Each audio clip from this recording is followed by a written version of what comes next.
Magandang araw mga kababayan. Welcome to Rare Breed. Nagbabalik na naman ang inyong lingkod, Kabayan Rico ng Rico Pinoy, loud and proud sa ating Rare Breed segment. Ano ba ang Rare Breed? Ito yung special segment hosted by Kabayan Rico na nagpapakita sa mga kagalingan ng Pinoy saan mang panig ng mundo. I'm sure you will agree with me na tayong mga Pinoy ay nagpapakitang gilas hindi lang sa competency at work, pero kahit saan mang mga field of human endeavor, merong Pinoy na nagpapakitang gilas. Even here in the United Arab Emirates, entertainment, sports, kahit saan mang field, meron talagang Pinoy. At ngayong gabi, sa ating segment, meron akong ipagyayabang. I have to flex the talent of one person from Davao City. Karamihan sa atin, pag merong kapansanan ang isang tao, nawawala na tayo ng pag-asa. Hindi niyo ba alam na maraming mga person with disabilities na successful in life? Hindi sila nabahala sa kanilang kapansanan. You name it. Yung deaf and blind na author, si Helen Keller. Music industry, Stevie Wonder and Ray Charles. Andrea Bocelli. Di ba? Meron pa tayong ibang umakyat nga, si Tom Whitaker. Disabled person, pero umakyat sa Mount Everest. Meron pa tayong marami pang successful individuals na nagpapakitang gilas kahit may kapansanan. Like Nick Vujicic. No arms, no legs, pero anong nangyari? Parang walang kapansanan. At ngayong gabi, gusto kong i-introduce sa inyo ang pareho sa akin, Bistak, no? All the way from Davao City, Mr. Norberto Nor Rayray. Nor, oh, grabe talaga. I'm impressed with your performance doon sa Likha Awit. Oh, bumati ka muna, Nor, sa mga nanonood sa atin. Hello everyone! I hope ma-inspire po kayo sa story ng buhay ko. Oh, ang galing mo ng tinignan ko. Akala kumpleto yung kamay mo, no? If you watch the show that we had, Likha Awit, sigurado ako you will be impressed with Nor's kagalingan on keyboard, no? With his magical fingers on keyboards. Nor, paano bang nangyari yan? Pag nung sinilang ka, ganyan na talaga. Yes sir, Oo. ano talaga, inborn po. Oo. So, nung kabataan natin, kasi alam mo naman kung naglalaro tayo sa mga kasama natin, no? Naranasan mo bang nabully ka during your younger years? Yes sir. Oo. So, paano mo handle yung mga ganong situation? Ah, Back then, sa aming lugar, friendly po talaga ako. Friendly talaga, oo. May mga kaibigan po ako, pero hindi po maiiwasan. Na meron talagang, yung... Titis sa akin, Mm, huli ako. Pero dahil marami akong kaibigan, yung mga kaibigan ko po ang nakikipagsuntukan para sa akin. Oo. Meron talagang protector. Po, pinapagod Oo. nila ako. Di ba?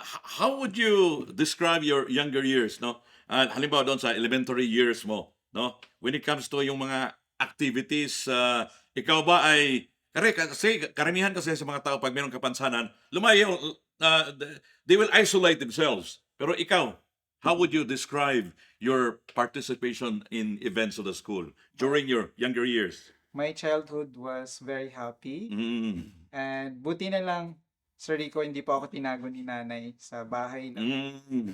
Instead, she allowed me to play with other kids. Expose ka talaga. Tapos talaga ako. Oo.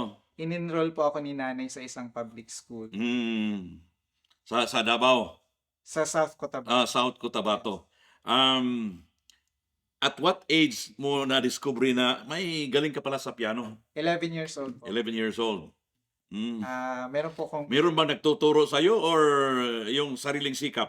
self-taught lang po. Self-taught talaga. Paano mo ginawa yun? May sarili kang piano? Wala po. Paano? Walang piano? Tapos paano mo natutunang magpiano? Hinihiram ko po yung keyboard sa church. Okay. I would spend siguro mga 2 hours a day just 2 hours a day. figure out kung pwedeng chord sa akin. You still remember the first song that you practiced? Yes, sir. Oh, ano yon? Twinkle, twinkle. Twinkle, twinkle, little star. Buti na lang hindi. Baba, black ship, have you any wall? Yes, sir, 3 bags full, di ba? Oh, so, nung sinilang ka, yung family mo ba ay religyoso?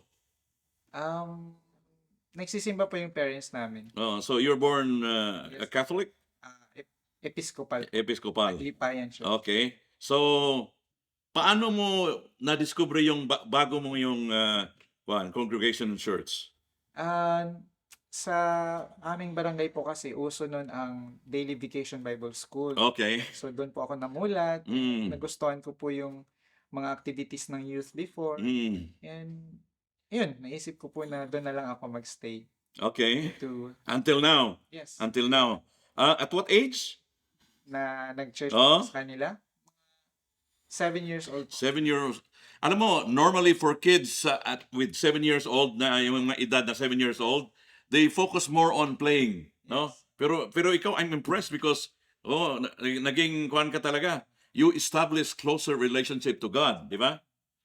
At paano ka naipamulat ng parents mo yung ganoong frame of mind na dapat kuan talaga meron tayong love and closer relationship to God. Yeah, actually ang aking ate ang na first po na nakakilala kay Lord. Mm. So every time na umuwi si ate sa bahay, Mm. she would share mga verses from the Bible, Mm. Genesis 16, Jeremiah 29:11. So I started knowing the Lord during those times. Mm. Stage ng buhay ko po. I'm impressed, no? At an early age, no? Yung iba naglalaro, pero ikaw, no? You devote your time serving the Lord.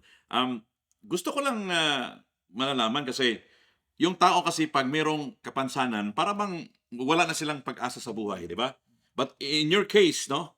The way I look at you, even when you perform on stage, parang walang kapansanan, no? As if you enjoy, especially when you stretch your vocal cords singing a song, no? Anong klaseng mindset ka nung una na para bang wala kang kapansanan? Yung love of the family po napaka-importante. Mm. Yung acceptance Mm.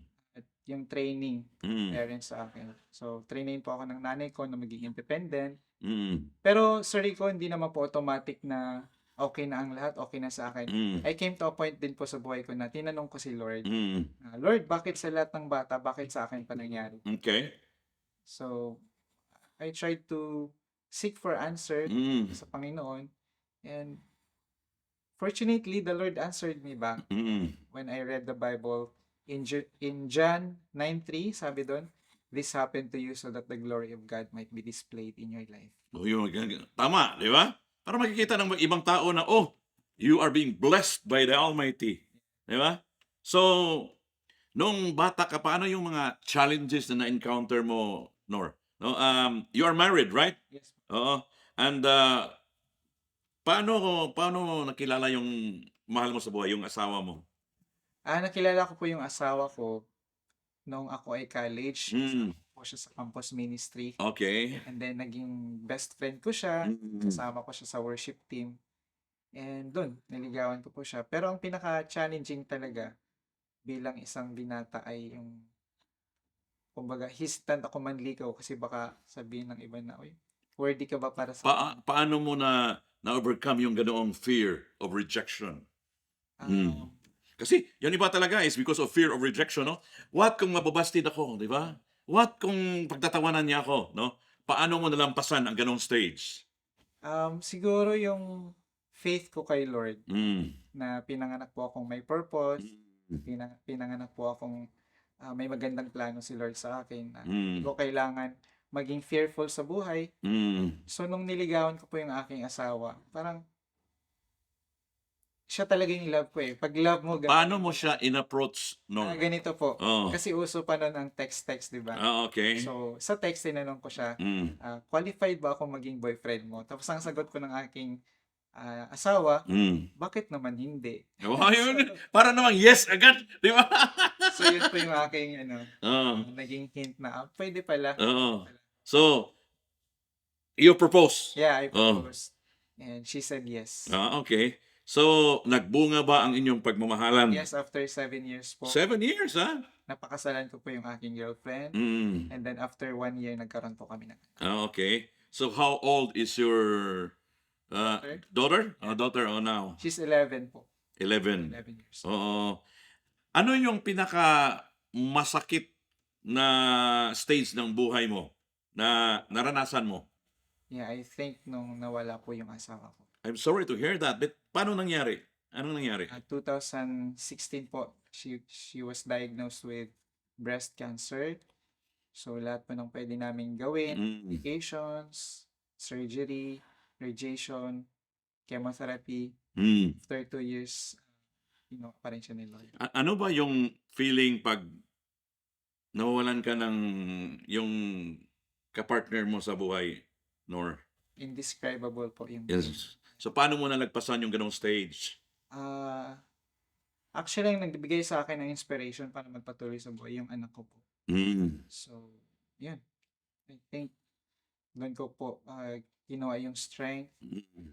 yung inspiration para magpatuloy. And of course, yung aking relationship with God. And very important po yung mga verses po na naitanim sa puso ko when God told me a verse in the Bible in Psalms 46 verse 10 Mm. that I should be still and know that He is God. Mm. So lahat po ng aking fears, ng aking anxieties, I surrendered it to Yun talaga ang pinaka-importante. Sabi nga na, we should be pogi all the time, di ba? Yes. Presence of God inside. Oo, anong advice, Nor, ang maibigay mo sa mga taong may kapansanan na parang nawala ng direction sa buhay because they are in their comfort zone? So, actually, sir, sa mga may kapansanan, di rin talaga madali, no? Mm. It's a reality. Pero kailangan po natin harapin yung realities of life. Mm. Kailangan natin tanggapin. And more importantly, kailangan natin i-alay kay Lord itong ating mga hopelessness. Kasi siya lang pong makabigay ng hope sa atin. Yan. Bisita po natin ngayon, no? Ang ating rare breed personality, Norberto Nor Rai from Davao City. At pinakita niya na hindi pala hadlang ang pagkaroon ng kapansanan sa buhay. At I hope na sa pag-uusap namin ngayon, you learn a lot and you are motivated and inspired, especially kung may kapansanan ka, to have the burning desire to succeed. Pasalamatan mo yung nanonood sa atin, Nor. Okay, mga kapatid, mga ka-moments, salamat po sa panonood po ninyo sa akin ngayong araw. Nawa po ay na-inspire po kayo sa story ng buhay ko. Ayan na. Kabayan Rico Pinoy, Loud and Proud has just brought to you Rare Breed Feature of the Week. Maraming salamat for watching and please share. Do you want to win restaurant vouchers? Follow Rico Pinoy Loud and Proud. Do you want to win salon vouchers? Follow Rico Pinoy Loud and Proud. Do you want to win store gift vouchers? Follow Rico Pinoy Loud and Proud. Do you want to win concert tickets? Follow Rico Pinoy Loud and Proud. Do you want free tickets to sports events?